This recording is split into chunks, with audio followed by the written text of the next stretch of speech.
अस्सलाम वालेकुम फ्रेंड्स, आप सब कैसे हैं? उम्मीद करता हूँ आप सब खैरियत से होंगे, जहाँ भी हों खुश होंगे, आबाद होंगे, अल्लाह पाक के फज़ल व करम में रहते होंगे। आज हम इस वीडियो में बात करेंगे कि ज़लज़ले क्यों होते हैं, जिसे हम अर्थक्वेक कहते हैं। ज़लज़ले ज़लज़ले क्यों आते हैं, ये कहाँ से आते हैं, किस वजह से आते हैं और ये इनका पर्पस क्या होता है और जो तबाही होती है उसका क्या मकसद होता है और तबाही कैसे होती है। सबसे पहले हम बात करेंगे ज़लज़ले क्या चीज़ है, कैसे बनता है ज़लज़ला। ज़लज़ला जो है ये एक, मान लो एक ये सेंटर पॉइंट है, ठीक है। सेंटर पॉइंट हो गया। ज़लज़ला इस तरह काम करता है, एक लहर ये होती है, एक लहर ये होती है, आगे इस तरह बढ़ता जाता है ये, ठीक है। इस तरह से ये बढ़ता हुआ जाएगा। अच्छा, अब इसमें ये सबसे बड़ी बात है कि ज़लज़ला जो है ये हम इस्लामी रूह से पहले जानते हैं। इस्लामी रूह से ये आयशा सिद्दीक़ा रज़ी अल्लाह तआला अन्हा से किसी ने पूछा कि हज़रत आप बताएं कि ज़लज़ले क्यों आते हैं। तो आप हज़रत आयशा रज़ी अल्लाह अन्हा कहने लगी कि जब गैर मर्दों के सामने औरतें खुशबू लगाएंगी, मिसाल के तौर पे जब ज़िना आम हो जाएगा, मतलब खुशबू को हम अपनी तरफ अट्रैक्टिव करने के लिए खुशबू लगाई जाती है, उसको मतलब ज़िनाकारी में शामिल किया जाता है, तब समझ लो कि ज़लज़ले आएंगे। ये तब उन्होंने उस वक्त कहा था। लेकिन ज़लज़ले तो आते हैं, आज भी आ रहे हैं और आते ही रहेंगे और पहले भी आते ही रहे हैं। अब इसका मकसद क्या होता है कि भाई क्यों आते हैं, ये कैसे ज़मीन के अंदर क्या जैसी तब्दीली होती है जिसकी वजह से ये ज़लज़ले अमल में आते हैं। ज़लज़ले का सबसे मेन जो होता है वो एक लहर की तरह होता है। जैसे ये लहर चल रही है, ठीक है, जैसे ये लहर है। अब ये होता क्या है, ज़मीन के अंदर ना, हमारी जो ज़मीन है वो काफ़ी ज़्यादा प्लेटों की मदद से बनी होती है। मिसाल के तौर पे ये ज़मीन है हमारी, ठीक है। हम इसमें बात करते हैं, ये तहें हैं इसके सामने, ये ज़मीन है,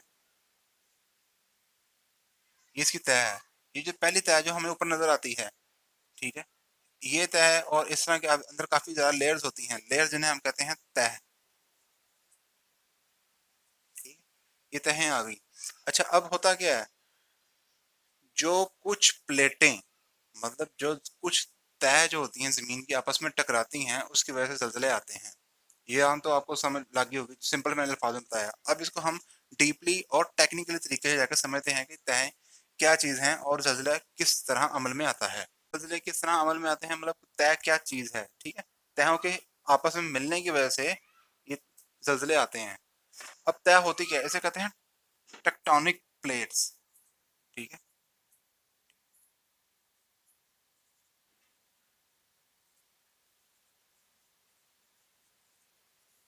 टेक्टोनिक प्लेट्स इन्हें कहते हैं। अच्छा, अब ये होता क्या है, मान लो कि आपकी ये ज़मीन की तहें हैं, ठीक है। अच्छा, अब ये क्या होता है, क्या ये जो टेक्टोनिक प्लेट्स इसे कहते हैं हम, ठीक है।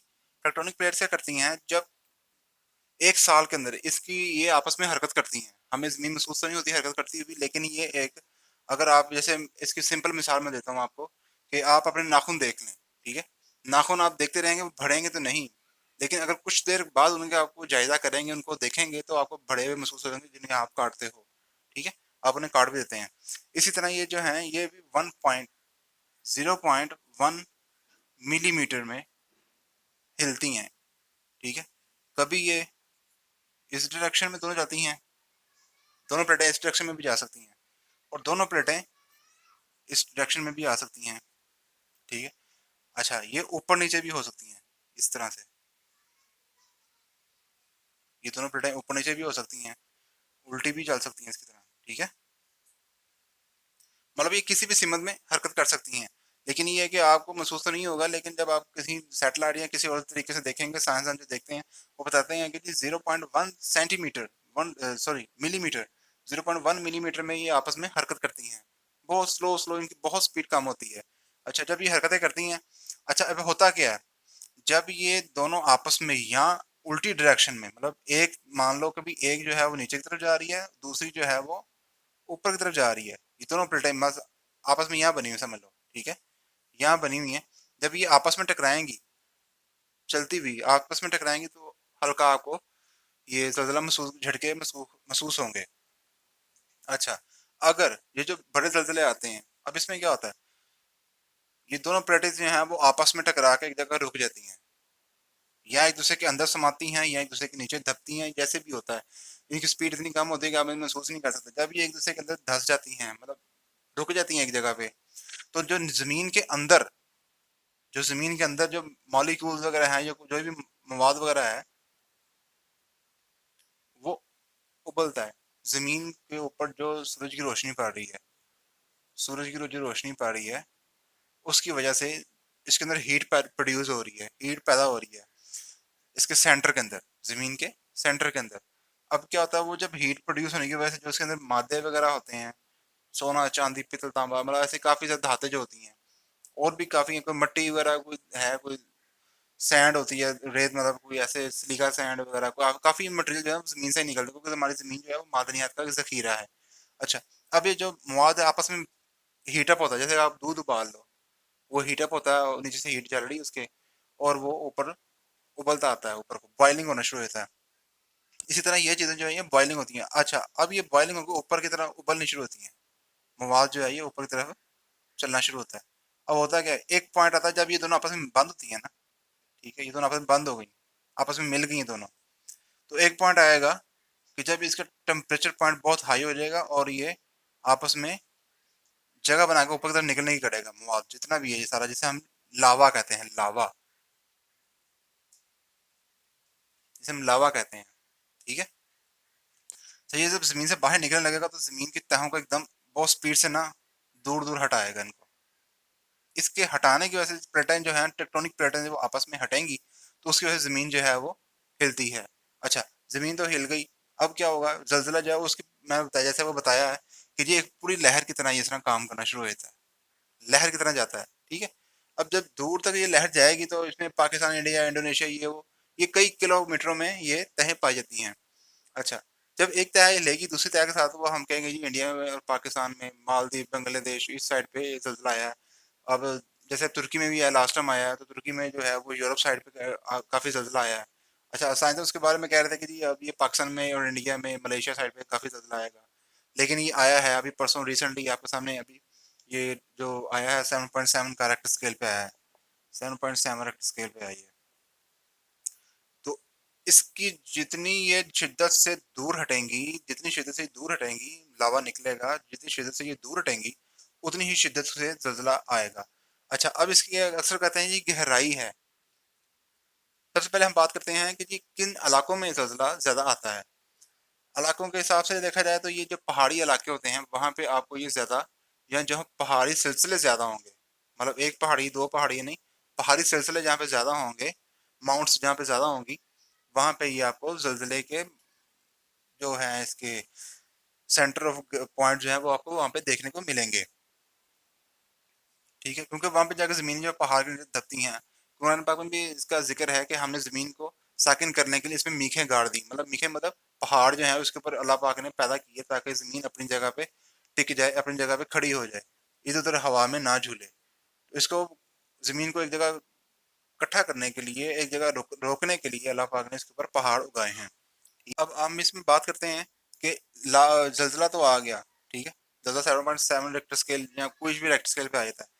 जो इसकी गहराई होगी, मतलब कितने किलोमीटर अंदर से इसका लावा फटा, ये पॉइंट आप नोट कर लें, कितने किलोमीटर अंदर से इसका जो लावा है वो बॉइलिंग पॉइंट इसका कहाँ पे है वो निकला है। अक्सर हम देखते हैं जी, हमें को हिंदू कश जो है वो हमारा अक्सर पाकिस्तान, इंडिया और बांग्लादेश साइड पे जो है को हिंदू कश में से अक्सर आते हैं। मैं किसी इलाके की बुराई नहीं कर रहा, क्योंकि ये अल्लाह पाक के काम है, कुदरत का काम है, जो जहाँ मर्जी ये जल्जला भेज सकता है। लेकिन जो हमारा ज़्यादातर जो नोट किया गया है वो को हिंदू कश में नोट किया गया है कि वहाँ पे आपको ये चीज़ें देखने को मिलती हैं, वहाँ पे सेंटर ऑफ अर्थक्वेक जो है वहाँ पे आता है। अच्छा, अब ये ज़मीन जब हिलने शुरू हो जाएगी, एक प्लेट जब हिलेगी, मिसाल के तौर पर अब ये प्लेट अपनी खड़ी है, अगर मैं इसको हिलाऊंगा, इस तरह हाथ को हिलाऊंगा, ऊपर कोई भी चीज़ है वो भी हिलेगी, ठीक है। अब उसमें क्या होगा, जो हमारे घरों के नाकस मटेरियल, मैं ये बात नहीं कर रहा कि आपने नाकस बनाया है या किसी ने अच्छा बनाया है, किसी ने बुरा बनाया है। नाकस मटेरियल में मुराद ये होता है कि जो इंजीनियरिंग के असूलों के मुताबिक घर नहीं बने होते, इंजीनियरिंग के असूलों के मुताबिक घर नहीं बने होते, उनको ज़्यादातर आप लोगों ने देखा होगा वो डैमेज हो जाते हैं, वो ज़मीन बोस हो जाते हैं। अब जल्जलों से बचने का तरीका क्या है? जल्जलों से बचने का तरीका यही है कि आप जो है इंजीनियरिंग के असूलों के मुताबिक अपने घरों को बनवाएं, मतलब इसमें पिलर्स वगैरह आरसीसी ज़्यादा डलवाएं, ईंटें लगवाएं, अच्छे किस्म का मटेरियल इस्तेमाल करें, अच्छी ईंटें और अच्छे रेत और अच्छा सीमेंट वगैरह इसमें पूरी मिकदार से आप इस्तेमाल करें। हमारे अक्सर औकात क्या होता है कि हम लोग जो है ठेकेदारों को देते हैं मकान के, हमारा मकान बना दो या हमारा घर बना दो। अब ठेकेदार क्या करते हैं, अपना मटेरियल बचाने के चक्कर में वो नाकस मटेरियल लगाते हैं। मतलब जहां उन्होंने सीमेंट की 2 बोरियां लगानी है, वहां पे वो 1.5 बोरी लगाते हैं। ठीक है, मकान तो खड़ा हो गया, हम रहने लग गए, हाँ भी हमने अच्छा पत्थर लगवा लिया, वेल्डर से हमने वेल फर्निश कर लिया, अच्छा मकान बन गया, लग्जरी हाउस बन गया। लेकिन ये है कि उसके अंदर तो कुछ भी नहीं है, वो सिर्फ ऊपर से लिपा पोची हुई है, अंदर जो है खोखला है। ठीक है, उसी की वजह से आप देखेंगे कि कभी जल्जले आए तो कई मकान गिरते हैं, कई नहीं गिरते। उसकी वजह ये है कि जो लोग खुद बनवाते हैं, ऊपर खड़े होकर अपने मिस्त्री के पास या अपने मजदूर के पास खड़े होकर बनवाते हैं, वो अपनी मतलब का मटेरियल उसमें ऐड करवाते हैं। जबकि जो ठेकेदार हजरात हैं, वो अल्लाह खैर करे, वो ऐसे ही करते हैं, भाई ठीक है, अभी हमारा 1 रुपया लगाना ना हमने, तो इसमें से 4 आने बचा लो, 25 पैसे बचा लो और 75 पैसे लगा दो। ठीक है, वो इधर मटेरियल भी बचाते हैं और ऊपर मजदूरी भी बचा लेते हैं। अच्छा, अब मैं किसी की बुराई करने की तरफ चले गए हम लोग, हमें बुराई तो नहीं करनी चाहिए, लेकिन ये है कि हमें खुद अपनी जिम्मेदारी का एहसास होना चाहिए, ताकि हम अपने घरों को अच्छे और मेयारी बनाएं और अच्छे तरीके से बनवाएं, इंजीनियरिंग के असूलों के बिल्कुल एन मुताबिक बनवाएं। इंजीनियरिंग जैसे कहती है उसमें सरिया डले। ठीक है, अर्थक्वेक रेजिस्टेंस सरिये मिल जाते हैं आपको मार्केट में। जैसे हमारे जो है पाकिस्तान में काफ़ी ज़्यादा फैक्ट्रीज हैं जो अर्थक्वेक रेजिस्टेंस बनाती हैं, फैक्ट्री सरिये बार बनाती हैं, टीआर गार्डर बनाती है, जिसमें मुगल स्टील जो है वो सर फहरिस्त है। आप उसका सरिया इस्तेमाल करें, मैं आपको रिकमेंड तो करता हूँ कि आप मुगल स्टील का सरिया इस्तेमाल करें, आपको इंशाल्लाह उसमें बहुत अच्छा रिजल्ट देखने को मिलेगा। अच्छा, अब दूसरे नंबर पे क्या होता है कि जब जल्जला आया, ज़मीन बोस हो गया, फिर हम लोग देते हैं हमारा मकान अच्छा नहीं बना जी, हमारा मकान गिर गया, जल्जला बहुत ज़्यादा आया था। इसकी वजह यही होती है कि हमारा घर जो है वो एन इंजीनियरिंग के असूलों के मुताबिक नहीं बने होते। ठीक है, और सबसे बड़ी इंजीनियरिंग क्या कहती है, इंजीनियरिंग कहती है कि जितना आपका मकान या जितना भी आपने कमरा बनाया है, उसकी विड्थ है उतनी ही उसकी हाइट हो। चौरस चौरस बिल्डिंग बनी हो कभी भी नहीं गिरेगी। ठीक है, अगर आपके पास एक मिसाल है, जगह थोड़ी है, आप उसे ऊपर लेते जा रहे हैं, इस तरह लंबा चबूतरा खड़ा कर दिया इसका, तो जितना हाइट, अगर यहाँ पे आपको 1% शो होगा ना, तो यहाँ पे आपको 100 नहीं तो 10, सॉरी 10 या 50% आपको यहाँ पे शो होगा। जल्जला झटके यूं लहरेगी, यूं पूरी बिल्डिंग जो है लहराएगी। अभी जो रिसेंटली रिजल्ट आया, मैं उस टाइम वहाँ पे मार्केट में था शालमी में, तो वहाँ पे बड़े बड़े बिल्डिंग्स हैं, 10-15 मंजिलें बिल्डिंग होती हैं। तो मैं वहाँ देख रहा था कि बिल्डिंग यूं झूल रही है, लहरा रही है पूरी। ठीक है, लेकिन उसमें खुदा ना अल्लाह पाक ने बेहतरी की हमारे लिए सबके लिए कि भी वो जो बिल्डिंग थी वो बिल्कुल एन असूलों के मुताबिक थी इंजीनियरिंग के। 10 मंजिला बिल्डिंग, 10-12 मंजिला बिल्डिंग हो, और जैसे जल्जला आया 7.7 रेक्टर स्केल का, तो वहाँ पे ऐसे कोई बिल्डिंग को कोई चीज़ महसूस नहीं हुई।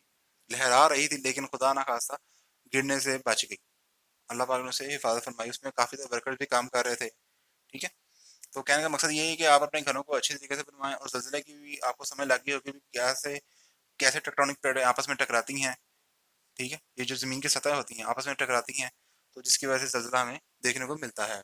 अच्छा, अब दूसरे नंबर पर बड़ी बात यह है कि ज़मीन जैसे है, जो ज़मीन के अंदर है ना ये मवाद, सेंटर ऑफ ग्रेविटी, जिसकी वजह से ज़मीन के ऊपर हम चल फिर रहे हैं, ये अपनी जगह खड़ी है।